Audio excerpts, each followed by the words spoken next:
Hello, beautiful homemakers.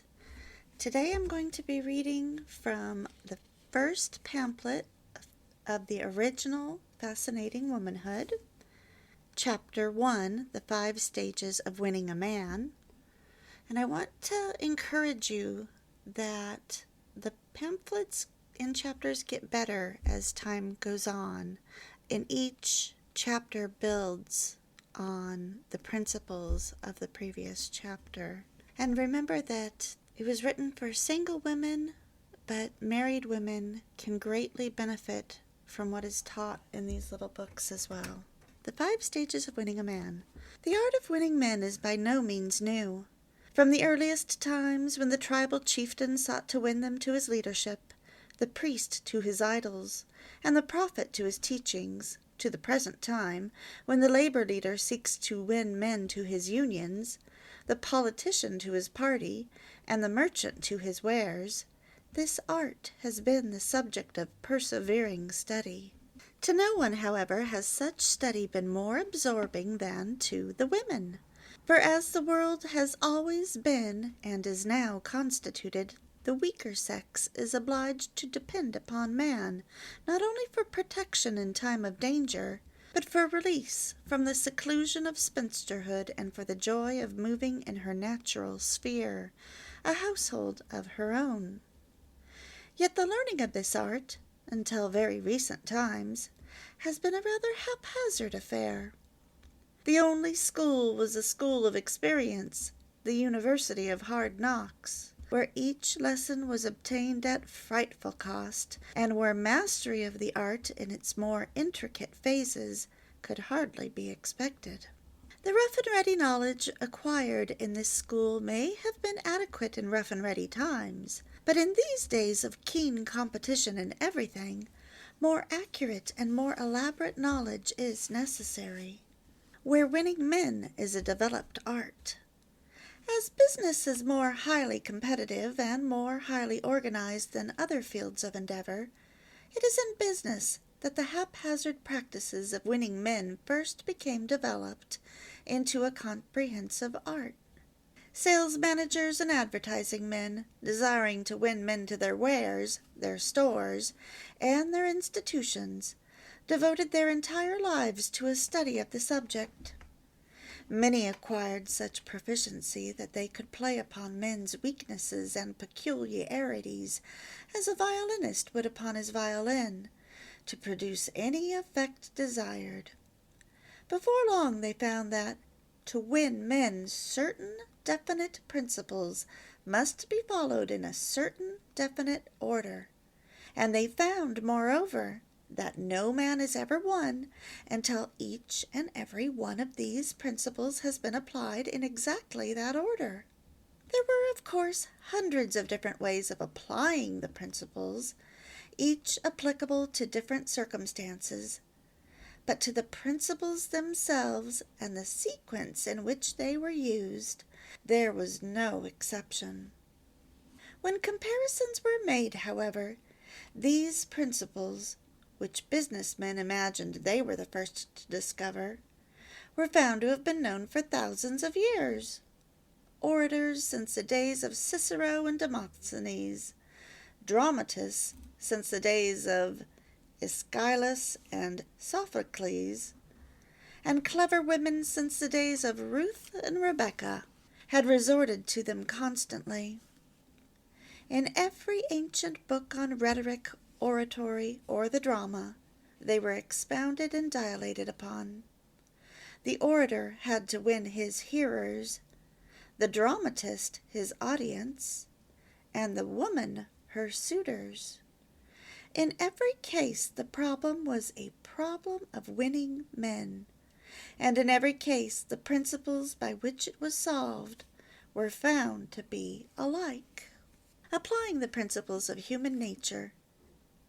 These same principles, which have always been found so effectual, can be used with equal success by any young lady desiring to attract men to herself. Whether you are an orator seeking to win men to your cause, a dramatist seeking to win men to your entertainment, a sales manager seeking to win men to your market, or a young lady seeking to win men to yourself makes no difference so far as the principles are concerned. They are not so much the principles of oratory, of drama, of salesmanship, or of courtship, as they are the principles of human nature. In all these various fields, the human nature dealt with is the same. There are, to be sure, variations in the methods of application, but just as an orator who has mastered these principles can devise suitable methods of applying them to different subjects and different classes of audiences, so can any young lady, with the same mastery of the underlying principles, devise suitable methods for their application to her particular case. This does not mean that all girls who win men for themselves understand the principles involved. Nature, which always intended that men and women should fall in love and marry, sometimes impels girls to follow unconsciously the same methods that the orator and the sales manager would follow consciously.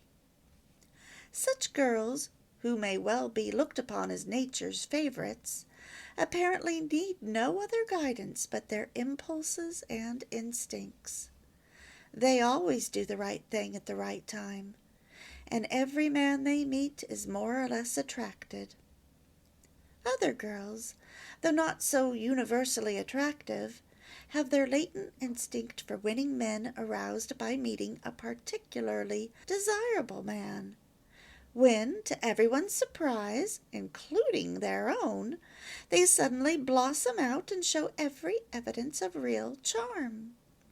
We all know of instances of such transformations when instincts are suppressed.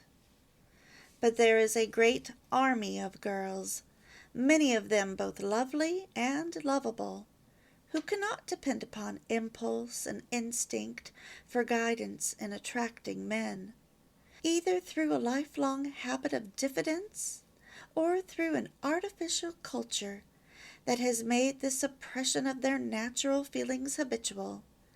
They have permitted their instincts to grow rusty. Even when nature does prompt them to do the right thing, so far as winning men is concerned, they hold back because of a typical distrust of their natural impulses or a fear of appearing childish. Business women and professional women generally are especially subject to this handicap. As a result, their instincts atrophy from disuse until they must depend upon something more than the mere impulse for guidance in captivating men. I've heard women in their 40s and 50s say that those impulses were quashed out of them and they had no idea how important they were in attracting men. We'll learn more about that. But the absence of the guiding instinct is no reason for discouragement. Many successful salesmen suffer in the beginning from the same handicap. Yet it is universally acknowledged that nowadays the born salesman who depends upon instinct can no longer compete with the scientific salesman who does not. Many an orator, like Demosthenes, began with no apparent natural skill, yet it is universally known that the born speaker can never achieve the heights of oratory to which the trained speaker can attain. Just as these mastered an accomplishment for which at first they seem to have no natural aptitude, so can seemingly uninteresting girls, by learning how to apply the principles of human nature, make themselves masters of the art of captivating men, even when at first there seemed to be no natural talent. Today, the trained speaker and the trained salesman is constantly stealing the lead from the born speaker or salesman. Tomorrow, the trained breaker of men's hearts will be constantly stealing the bows of the pretty dolls who depend upon instinct. Is this unmaidenly? Nor must it be thought that a purposed effort to master this art of captivating men is in the least unmaidenly. Is it unmaidenly to be winsome, adorable, or bewitching? No, you say, but it is to be designedly so for the purpose of winning a man. A modest girl, you think, ought not even want a man, much less deliberately undertake to captivate him. If the man were all she wanted, we should agree with you. But if what she wants is a chance to live a larger, lovelier, and nobler life, then we do not. When she wants merely a home of her own, a little nest to warm with her love and rule with her kindness, when she wants merely to be someone's partner, to share with him his joys and sorrows, to sustain the one and comfort the other, to climb with him toward higher and holier aspirations, when she wants merely an opportunity to be tender, loyal, and devoted, when she wants above all to avoid the terribly narrow selfishness of living alone, with no one to care for, to work for, to live for, and die for, is that unmaidenly? It is the holiest design a woman can entertain.